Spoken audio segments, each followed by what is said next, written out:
Edward is the same color as Thomas and the same size as James. He can pull coaches and push freight cars. And he often works as a back engine. But Edward is old and not as strong as the other engines.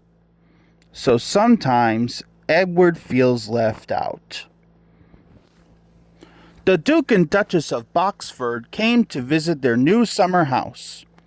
They came on their own private engine called Spencer.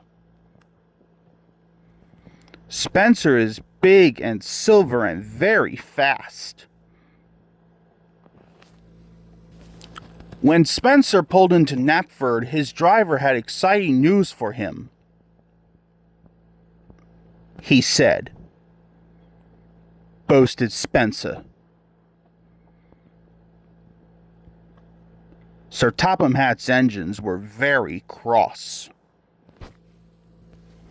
Sniffed Gordon, and everyone agreed. Sir Topham Hatt spoke to the engines. Sir Topham Hatt's engines saw the chance for a race.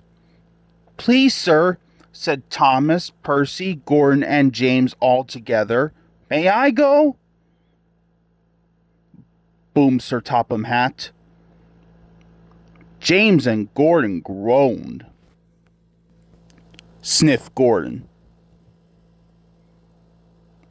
Said James rudely. Thomas and Percy were cross. Edward was their friend. Said Thomas. Added Percy. Edward set off, slow and steady. He puffed. Spencer set off and quickly passed Edward. He boasted. And with a whoosh, he was gone. Edward came to the bottom of Gordon's Hill.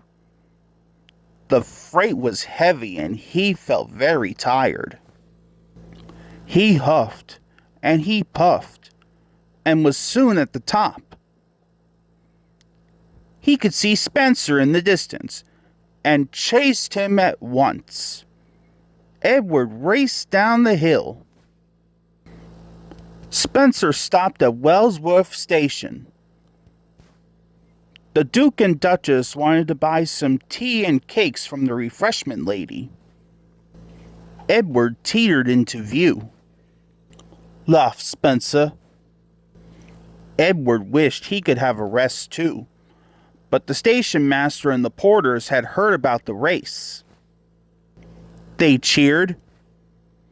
Edward picked up steam and proudly puffed past Spencer. But then the Duke and Duchess had finished their tea, and Spencer was off in a flash. He roared past Edward. He boasted. Edward was nearly out of puff. The furniture felt heavier than ever. Up ahead, Spencer had to stop. The Duke wanted to take some photographs of the countryside. The Duke set up his camera. Spencer closed his eyes. He said lazily. Gordon was returning to Brendam Docks. He passed Spencer and knew Edward must be losing the race. He sniffed. But when Gordon passed Edward and saw how hard he was trying, he felt bad about what he had said. He called. Edward was so happy his boiler tingled. He found puff he never knew he had.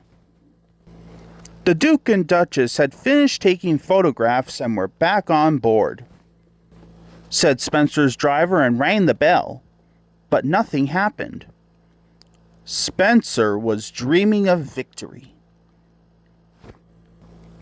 He didn't hear the bell, and he didn't hear Edward puffing past him. Spencer's driver rang the bell again. When Spencer finally opened his eyes, he could see Edward heading towards the summer house.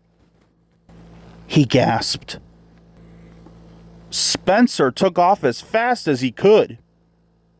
But as he reached the siding, his driver ordered him to slow down.